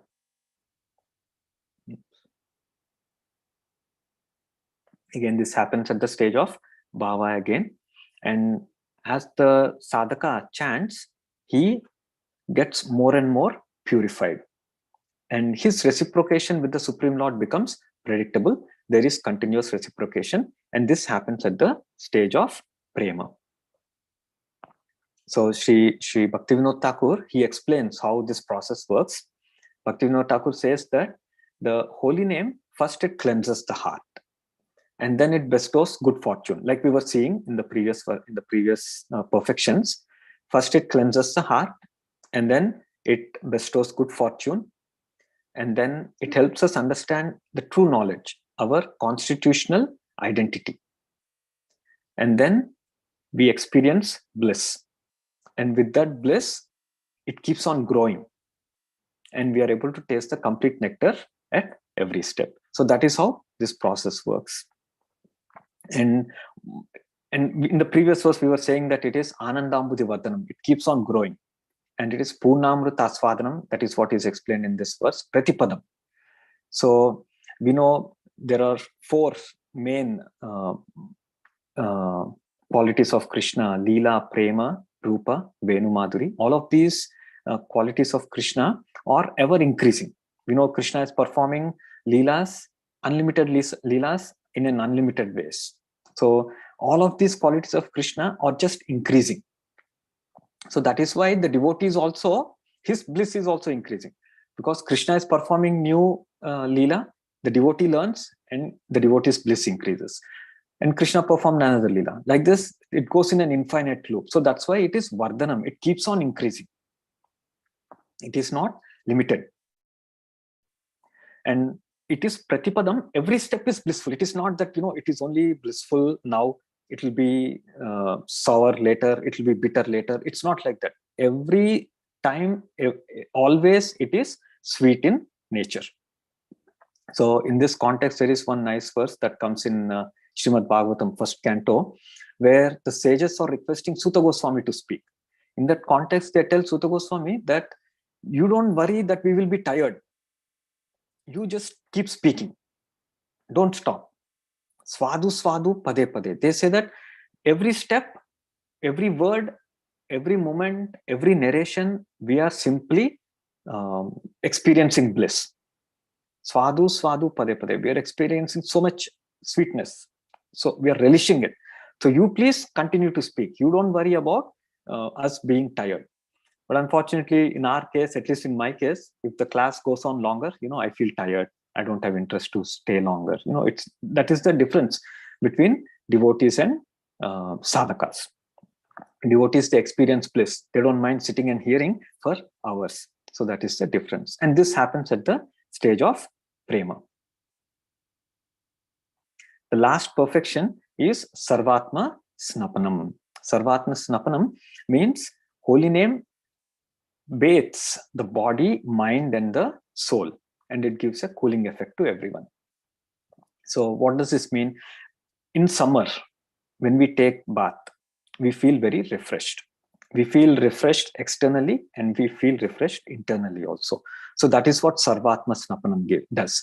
It cleanses the jiva, the living entity, externally and internally. And at this stage, the devotee is completely purified. But there are minor traces of selfishness in the heart of devotee. If we see in the 8th verse of Shikshashtakam, Ashlishyava Padaratam Pinastumam, there Mahaprabhu is saying, you do whatever you want. Whether you embrace me or whether you trample me, it doesn't matter. If it gives you pleasure, I'm happy. So there is no selfishness. So that is what Sarvatma Snapanam does. It cleanses the soul completely. It gets rid of any desires that the soul may have, bhukti, mukti, siddhi, anything that the soul may have, or any selfish enjoyment. Nothing will be there. Sarvatma Snapanam, holy name, cleanses the soul in such a way that there is no independent desire of the jiva. The only desire that the jiva has at this stage is unadulterated ecstatic pleasure of Krishna. Only to please Krishna. Whatever activities are done at this stage are to please Krishna. And in this slide, it's highlighting the rarity of a Krishna Bhakta. We see there are so many living entities. There are moving entities. There are non-moving living entities. And in the non-moving living entities, they cannot definitely take to the path of bhakti. Among the moving living entities, there are various types. Only human beings can take to the path of bhakti. And even among human beings, there are some that are cultured, some that are uncultured. The uncultured cannot take to the path of bhakti. Among the cultured, again, there are two types, Vedamukhe and Dharmachari. Vedamukhe are those who just speak about Vedas. They don't practice, but they only speak words, but they don't practice. And then among Dharmacharis, there are people who are more favorable towards karma. They just want to perform regulated activities. And then among those, there are few that are Jnanis. And then among those, there are few that are geared towards mukti. And among those who are geared towards mukti, there are very few who take to the path of Krishna Bhakti. And even among those that take to the path of Krishna Bhakti, there are very few that are sincerely endeavoring. And even among them, there are very few that succeed, like that. So we can see how rarity it is to become a Krishna Bhakta and to accomplish the ultimate goal. But all of this becomes easier if we simply take to the path of bhakti, chanting specifically, chanting of the holy names. And in this slide, I'll just highlight one verse. The first verse, Nama Sankirtana Haite Sarvanartha Nasha Sarva Shubhode Krishna Premera Ullas. So in this verse comes in 20th chapter where Shikshashtakam is embedded. In this, it specifically mentions Sarvanartha Nasha. By chanting, all anarthas are destroyed. So this does not mean that we continue to commit anarthas and then chant. No, it does not mean like that. We have to sincerely endeavor. But if we have sincerity in our heart, all anarthas are of various types. Even Nama Parad, Dhama Parad, Seva Parad, Vaishnava Parad, all of these come under anarthas. Everything will be destroyed if we sincerely chant, especially following the instructions of Sri Rupa Goswami, Adarat Anudinam. If we do that, then we will be able to overcome all the anarthas. Sincerity, purity, with respect, offenselessly, if we chant, we will be able to overcome all the anarthas. So this slide, final slide, it summarizes all the 7 perfections, all the obstacles and perfections that we discussed. So I will not go through this slide, but I will end here. So we can see that holy name gives us everything and anything that we want. If we simply follow the instructions of our acharyas, chant with respect, chant with regulation, regularly in a regulated way, then we will be able to overcome all the obstacles on the path of bhakti, all the obstacles in establishing our relationship with Krishna, which is where we started. So all of these perfections help us overcome the obstacles in the path of establishing our relationship with Krishna. When we overcome all of these obstacles, our sambandha will become intact 100%, and we will be able to make fast progress on the path of bhakti. Without these, if we are not able to overcome these obstacles, then our progress will be curtailed. It will be slow. With that, I will thank you all for listening patiently and giving me this opportunity to speak. Srila Prabhupada ki jai, Ananta Koti Vaishnava Vrinda ki jai, Samaveta Gaura Bhakta Vrinda ki jai. Please forgive me if I have made any mistakes, and please correct me. Please give me your feedback. Hare Krishna.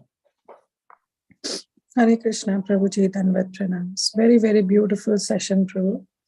And could feel that how much effort you must have taken and how much books you must have referred. So while making this PPT. So very, very nice presentation, Prabhu. Very, very beautiful. And especially the first verse of Shikshashtakam, how deeply, how detailed, in a detailed manner you explained. Really, it's a commendable thing. Thank you, Prabhu. Thank you. Thank you so much. So my question is that when you were talking about this sambandha, that how important it is, unless and until sambandha is not established, we cannot do any kind of abhidheya, because definitely even in the material sense, we see if we want to serve somebody, we need to have that relationship first, right? So, but in this sambandha for Krishna, like what does it really mean?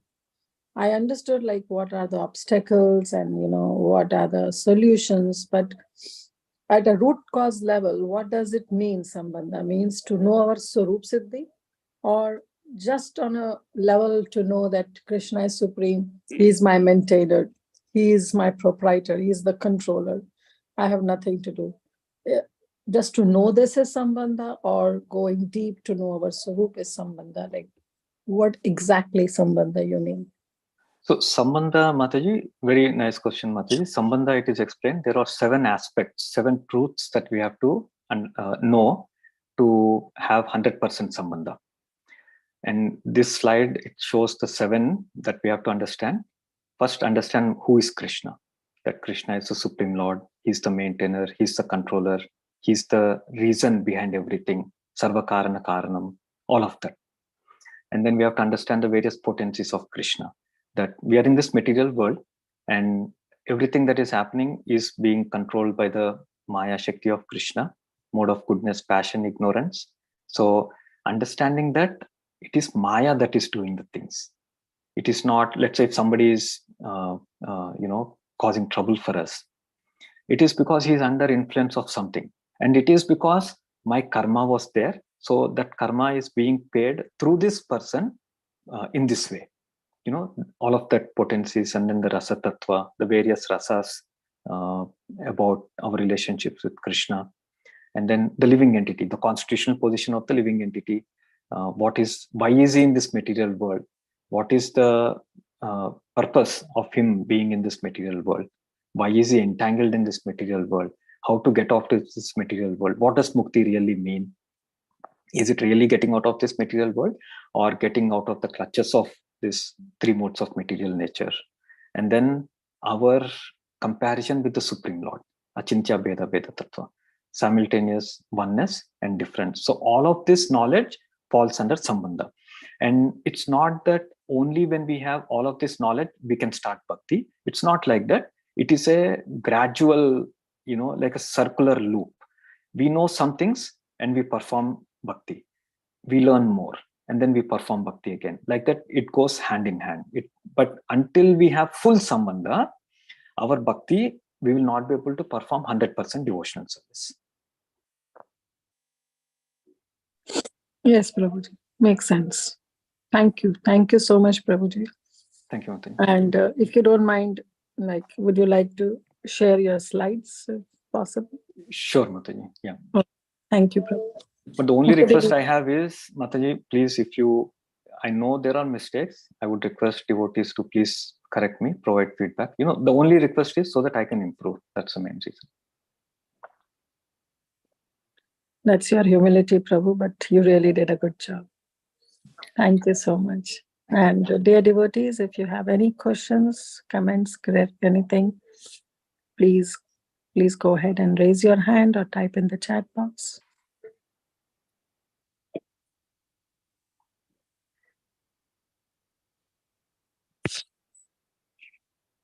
Yes, Panishwari Mataji, please go ahead. Hare Krishna Prabhuji, thank you for a inspiring, wonderful, and informative class. I had so many questions, but I can't think of them right now, except the near the end when you were talking about this ananda, this taste comes in the stage of bhava, not until then. So what about this taste when we are enjoying doing some service? When do we know?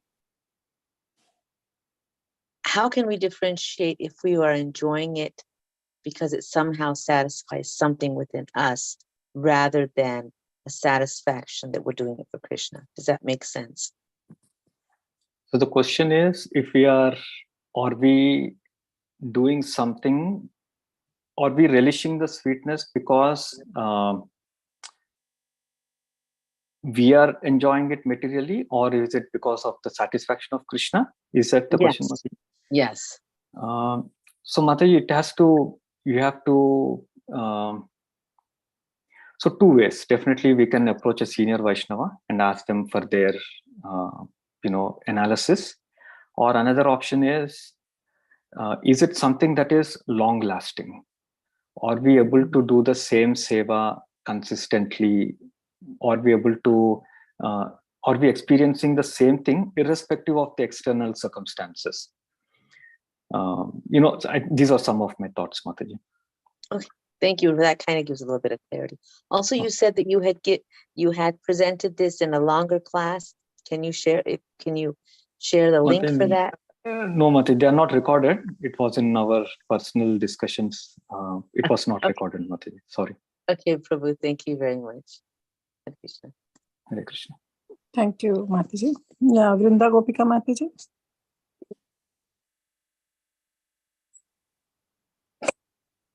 Vrinda Gopika Mataji, you can go ahead. Yes, Mataji, not able to unmute. Oh, Hare Krishna. Hare Krishna, Ji Sacipran Prabhuji, Koti Koti Dandavat Pranam. Srila Prabhupada, Srila Gurudev Ji ki jai, Gopinath ki jai. Prabhuji, you explained so nicely, so deep devotional association. It is not in 1-2 days. I have seen from last 12 years, you are attending Adhikatar Prabhu Bhakti Vriksha class, and now you and Mataji are taking a Bhakti Vriksha class attentively, morning japa, and making lots of prasadam for Bhakti Vriksha. When you both are working, still you both are taking care of Haridas and small kids, so small little Laddu Gopal, and you work hard, Prabhuji. It is nobody will preach in 1 or 2 days, but their japa is so attentively, and they hearing Krishna Katha 8, 9, 10 years. Then they are able to give a class. And Prabhuji, every time you make a PPT and deep devotional association from different Srila Prabhupada book. Sachi Gaur Pran Prabhuji, when we are all coming in a summer, when Maharaj and senior Brahmachari come, so sincerely you and Mataji are serving Vaishnava. Koti Koti Dandavat Pranam, Sachi Gaur Prabhu, and please give your association whenever you get time. Koti Koti Dandavat Pranam to your association, Prabhu. So deep devotional association. I will hear again 2 times, then able to make a note. Dandavat Pranam beta. Hare Krishna. Thank you, Mataji. Hare Krishna. Hare Krishna. So anybody else have any questions, any comments? Hare Krishna Mataji. Yeah, go ahead, Preeti Vilasni. First of all, thank you so much for such an excellent presentation, I must say. And it was really, really crisp and very, very nicely presented to all of us here. There's a comment from Haripashat Prabhu, who just logged into the class and heard your class. He says, thank you very much, Prabhu, for touching the Sikshashtakam words and words. So thank you so much, Prabhu. I just wanted to convey that. And thank you again for accepting our invitation. I think Kirtika Mataji made a request. Sorry, I've been in and out. So Kirtika Mataji will speak to this.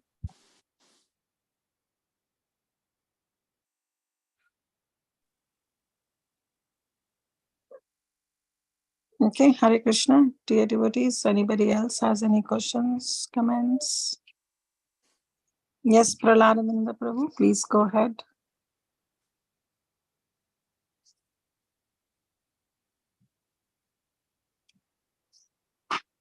Praladananda Prabhu, please go ahead. Okay. Can you hear me now? Yes, Prabhuji. Thank you very much, Mataji. Prabhuji, Dandavat Pranam, and for enlightening.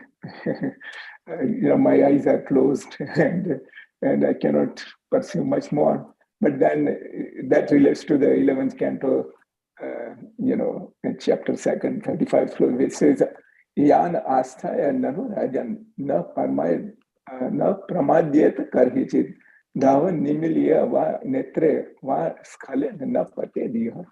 My bhakti is very poor, and I've fallen so many times and that, but I have persevered Sri Prabhupada's feet, and I'm progressing whatever I could. But this slok gives me so much solace. It says, O King, one who accepts this process of devotional service to the Supreme Personality of Godhead will never blunder on his path in this world. Even while running with the eyes closed, will never trip or fall. Ever since I heard this slok from Sri Radha Govinda Swami's lecture, I had got a lot of faith in this. So, Prabhuji, my question is that, even if I don't understand all this relationship or Vidya Prayojan and all that, is it possible that, by some mercy of some devotee like Sri Prabhupada or any, that eventually I'll reach this goal of love for Lord Krishna? Yes, Prabhuji. Very nice question. So the key is, Prabhuji, our sincerity in the process. All of you are my superiors. I don't know most of you on the call, so I'm worried that I'll be doing Maryada Vitikram by answering this question, but I'll attempt. And if there are any corrections, please I request devotees to correct. So it is our sincerity is what Krishna is looking for. Krishna is not looking for our perfection. As long as we are trying, we may not even become perfect. As long as we are consistently trying, whatever our circumstances are, if we are trying to make progress, then Krishna will bestow his mercy upon us. Everything is happening by Krishna's mercy only. Even if we are chanting 1 round, 2 rounds, 4 rounds, whatever we are doing, everything is happening by Krishna's mercy only. So if we make use of that mercy, if we utilize it properly, and if we engage ourselves in the service of Krishna, then Krishna will open more for us. Krishna says that the ability in man is me. So even same applies even for chanting also, not just for material activities, even for our bhakti also, everything is happening by Krishna's mercy. Individually, we are becoming an instrument in the hands of Krishna. So as long as we understand that and we try our best, then Krishna will do the rest. So this Sambandha, all the subject matters of Sambandha, it's not necessary that we have to attempt to learn everything. But if we sincerely take to the path of bhakti, then everything will naturally reveal naturally to us. I can see in my life, I've taken to this path of bhakti for a long time. I'm on this path for more than 24 years now. And I can see gradually how things were becoming clearer. I'm not saying I've made a lot of progress. I made little progress, but I can see the clarity happens. The same verse that I read 10 years ago, now when I read, there is a new meaning. There is more meaning, more depth. Like that, Krishna reveals. We just have to stay focused, focused on this path. As long as we are in the path, then naturally everything will happen. We don't have to extraneously endeavor for anything specific. Everything will be arranged by Krishna. Is that okay, Prabhuji? Yes, Prabhuji. Thank you very much. This gives me a lot of encouragement and some courage to improve myself and reach whatever little I could. Thank you very much again, Prabhuji. Excellent class. Thank you very much. Thank you, Prabhu. Okay, so anybody else has anything? Okay, so Shilpa Mataji, please go ahead. Hare Krishna Prabhuji, Danvat Pranam. Sorry, I've joined a bit at the last. I forwarded the meeting invite to one of the friend devotee. He joined and he was kind of a live commentary to me, which pulled me in here. Thank you so much. He was very impressive. He's very new. But thank you, Prabhuji. Lots of information to the part where I joined. I have one question, maybe not exactly related to Japa, but a comparison between Japa and Kirtan. I haven't heard any aparadas in terms of Kirtan, but I'm hearing a lot aparadas in doing Japa. So, a fallen soul like me, it's trying to get easy routes. Kirtan also is like praising the Lord with bhakti. If we do, then why can't I go with the Kirtan than Japa? I understand in one of the please forgive me, I'm very new. In Bhagavatam, it is said that Brahma heard Japa, right? Sorry, Tapa. And then there are many references of doing Japa in Bhagavatam and Chaitanya Charitamrita. You brought it up too. So how do I take it, Prabhuji? Hare Krishna. So Mataji, I think I'm lost. So there is a question that does Kirtan have any offenses, or can we just do Kirtan instead of Japa? Is that the question, Mataji?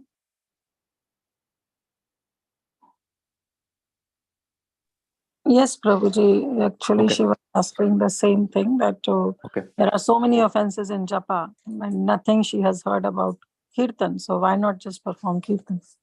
Okay. Mataji, is Hariparshad Prabhu still on the call? If yes, I would request Hariparshad Prabhu to answer this. I think so. He left, but Okay. So see, the Japa, Kirtan, Japa is also a form of Kirtan. Okay, Japa is also a form of Kirtan. And the essence of Kirtan or Japa is to glorify the Supreme Lord. Okay, so in Kirtan, since your Mata, you mentioned about Kirtan, I'm specifically talking about Kirtan. So in Kirtan, what is the goal? Kirti, to glorify the Supreme Lord. Now, if we are doing Kirtan, but our attention is somewhere else, or we are doing Kirtan for recognition, then again, it's an offense. So these offenses that we talk about, yes, they are specifically highlighted for the holy name, but these offenses apply for every limb of bhakti. So yeah, I think I'll leave it there. That offenses is not just in the process of chanting only, but offenses, if we understand, they can be applied for any limb of bhakti. We have to be careful that even when doing Kirtan also, yes, Kirtan is easier. It may be more relishing. If somebody likes music, Kirtan may be more relishing to them. But again, the offenses apply there also. We cannot be disrespectful. We cannot be inattentive. So yeah, I will leave it there. Thank you, Prabhuji. So, to what I understood, it's Japa is not different than Kirtan. It's the same holy name. Doing it attentively, sincerely, humbly will work because it's given by God Himself. Thank you, Prabhuji. Offenses will apply if we do not do so. Thank you so much, Prabhuji. Hare Krishna. Please accept my humble obeisance. Kiran Prabhu or Mataji, I don't know. So I see, sorry Mataji, to interrupt. I see one message by Hariparshad Prabhu. I'm glad and thankful that Prabhuji responded. Prabhuji is saying the aparadas are applicable to Japa, Kirtana and Smarana. The aparadas are applicable to any contact with Krishna Nama. Thank you so much, Prabhuji. Kiran Right. Prabhu, go ahead. Yes, Prabhu. Right. Thank you very much for the wonderful lecture, Prabhuji. And just I would like to say my thanks because I was in association with you since very long, maybe 4 or 5 years, I think. And I would like to say one word of importance of association, because in this material world, even if one person honestly thinks to get into devotional activity or devotional path, it is impossible because of lot of deviations. It might be family, it might be friends or official, many things. It's only possible if we are in association with such kind of people like you, who is in devotional path from every hour, second, something like that. So really, we learned so many things from you, Prabhuji. Not only you, from Mataji, also from your kids, also my kids, my family also learned so many things which we cannot buy, or even if we show interest, it's not possible without the association, Prabhuji. So thank you very much from my family for you, Prabhuji. Hare Krishna. Thank you very much. Hare Krishna. Prabhuji, all of this is because of our Acharyas, Srila Prabhupada, Guru Maharaj, Devotees Association, Superior Senior Vaishnavas. That's what is keeping me in the path of bhakti. If they retract their mercy, then I know where I will be. So I pray to all of you, our Acharyas, our Gurujan, Srila Prabhupada, that they continue to bestow their mercy on me. Hare Krishna. One last question we'll take. Sarva Shakti Devidasi Mataji, please go ahead.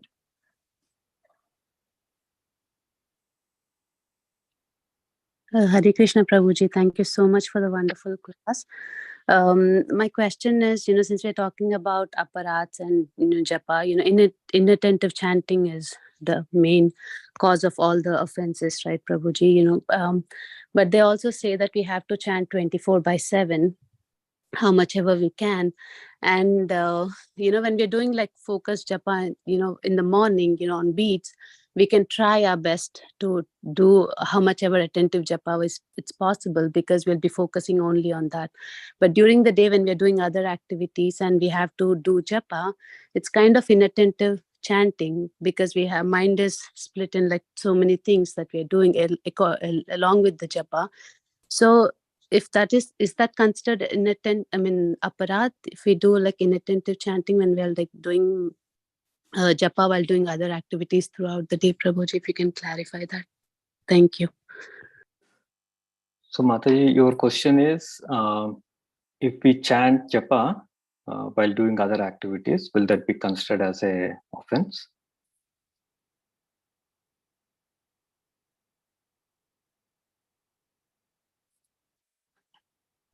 I think so, yes, Prabhu, but I'll still unmute her. I think so. Sarva Shakti Mataji. Thank you. Sorry, I couldn't unmute. Yes, Prabhuji, because it says like we have to do Kirtaniya Sadahari, right? All the time we have to chant the holy name, but we have to do all the activities throughout the day. So yeah, that is my question. So will it be considered offense if we do inattentive chanting while doing other tasks? Extra rounds I'm talking about, Prabhuji, not like 16 rounds. So. Okay. So if Hariparshad Prabhu is on the call, I would request him to answer. Hariparshad Prabhuji, are you on the call? Don't see Prabhuji on this list. No, Prabhuji, he is not. He just typed the message and then he left. Okay. So Mataji, I will See, when we are doing japa, japa has to be done with attentiveness. And other time, when we are not doing japa, the concept is the affection, the love, the devotion that we have, that's what counts. See, we have to remember Krishna always. So now, as we make progress on the path of bhakti, it is not possible for us to remember Krishna every time. So whenever we remember Krishna, we take his name, that is okay. That is not considered as an aparad. But japa is where we are exclusively telling Krishna that this is my time. I'm chanting your names in the prescribed way.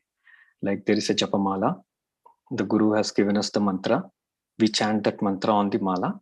So that time, whatever time, 2 hours, 16 hours, 16 rounds, 64 rounds, whatever it is, that is where all of these rules will apply. Other time when we take the chanting of the holy name, we have to be careful. It's not that we just for fun, we take the name. It should not be like that. As long as it is taken with respect, with love, then the aparadas will not apply. Is that okay, Mataji? Yeah, sure, Prabhuji. Thank you so much. Hare Krishna. But it has to be with love and devotion. That's the main thing. We cannot just casually, just like that, take the holy name or think of Krishna. But it has to be, why are we doing this? That has to be clear for us. If we understand that we are doing this to please Krishna, to show my affection to Krishna, to show my detachment from the material world. See, mind is always thinking something or the other. So now we have two options. We either think of Krishna or we think of material world. So in that process, if we try to think of Krishna instead of the material world, then that's a positive. We may be in a difficult situation, but it's still positive. So yes, Mataji. So it is okay. It is fine. This is my knowledge, Mataji. But yeah. Thank you for the question, Mataji. Nice question. Thank you very much, Prabhuji. Hare Krishna. Hare Krishna. Hare Krishna, Prabhuji. In follow-up what Mataji asked, like you said that when we are chanting other time, the aparadas is not into consideration. So Mataji, it depends on with what mood we are chanting. No, suppose it's my 2 hours japa, I'm very diligent that I don't commit any of those 10 offenses. And otherwise, whenever I'm chanting, am I allowed to commit Vaishnava aparad? Am I allowed to commit or disobey the orders of my spiritual master? Or am I allowed to think that whatever now I'm chanting is just an imagination? No, we cannot. So that's why I was saying, Mataji, that it is love and devotion. Where there is love and devotion, there will not be aparad. How can we love Krishna and offend a guru? Yeah, so in nutshell, 24/7, we have to be careful that we don't commit.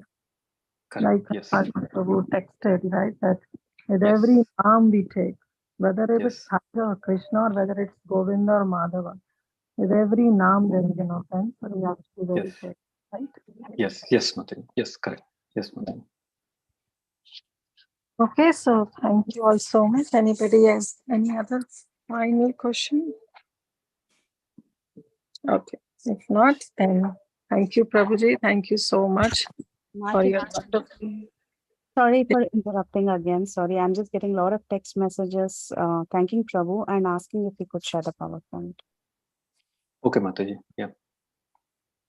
Sorry, Mataji. Yeah, no worries, Mataji. So, Mataji, I think so, Prabhuji, one last question is there in the chat box. Let's take it.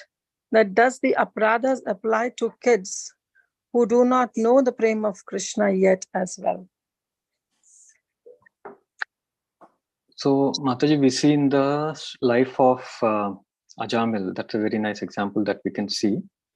Ajamil took to the name of the Supreme Lord. He called out to Lord Narayan. He did not have any prema. So, in that sense, if the kids are chanting, my understanding would be that, it is okay. But as long as they're able to understand, they are taught that we should not be committing these aparadhas. And even after knowing, if they have to have the maturity to understand. If they have the maturity to understand, and if they still continue to commit aparadhas, then yes, the aparadh will come into effect. But otherwise, if they're ignorant, like Ajamil, and they're just chanting, then the aparadhas will not take effect in them. And at the end of the day, one thing that we have to understand is that we should not be worried about aparadhas. That's one thing I want to highlight. We should not be worried about aparadhas.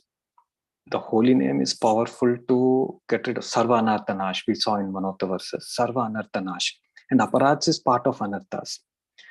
So our goal should be to improve our bhakti. Okay? We should not focus on aparadhas. We should improve bhakti. So as part of improving bhakti, this avoiding aparadhas is one of the limbs. It is not the exclusive limb. If we focus only on the aparadhas, then we will not make progress. We'll always be worried about, am I offending this devotee? Am I doing something wrong here? Am I doing this, that? We'll be worried about those only. So our focus should be to improve our bhakti. And to improve our bhakti, one of the limbs is to avoid aparadhas. So it becomes less focused. So as long as we are trying to perform bhakti correctly following the rules and regulations, then all of this will be taken care of. And at the end of the day, more than us, Krishna wants us back. So Krishna will put us in a situation where we are able to overcome all of this. So our focus should not be on aparadhas. I somehow sense that is where all of these questions are going. But our focus should be to do bhajan.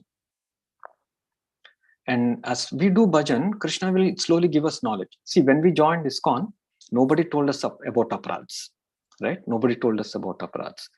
But as we continue to associate with devotees, slowly we start learning this. So Krishna is giving us this information. See, so far you have practiced, whatever you have practiced, I'm accepting. But now that you want to make progress, learn these things. Avoid aparadhas. So Krishna is giving more information for us. It's not that we have to get worried and, we have to focus on the aparadhas exclusively. Aparadhas is just one aspect that definitely is a big detriment in our path of bhakti.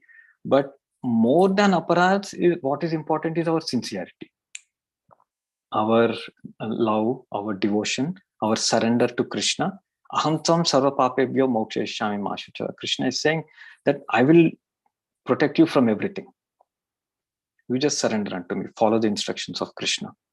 So one of the instructions is these aparadhas, avoiding the aparadhas. So like that, the focus should be more on bhakti itself, chanting itself with the respect regularly and with love and devotion. These things, if we focus more, naturally rest of the things will fall in place. Sarva anartha nash. Hari Naam will destroy all the anarthas in our path. But this knowledge will slowly come to us. But as long as we keep that knowledge, we understand that knowledge and we implement it and continue to chant, everything will fall in place. Thank you, Prabhu. That was really wonderful. Instead of focusing on anartha nivritti, just focus on artha vritti. Yes, very nice. Very nicely said, Mataji. Yes, correct.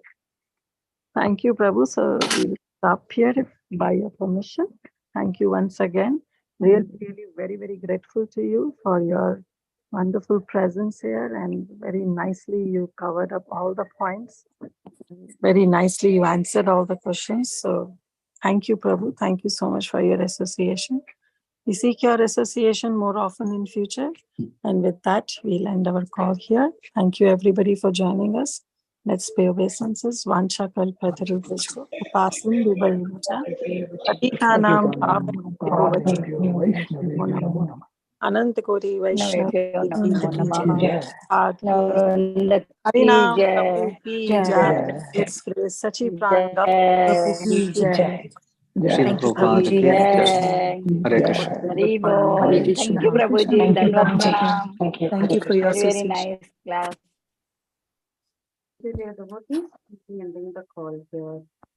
Hare Krishna.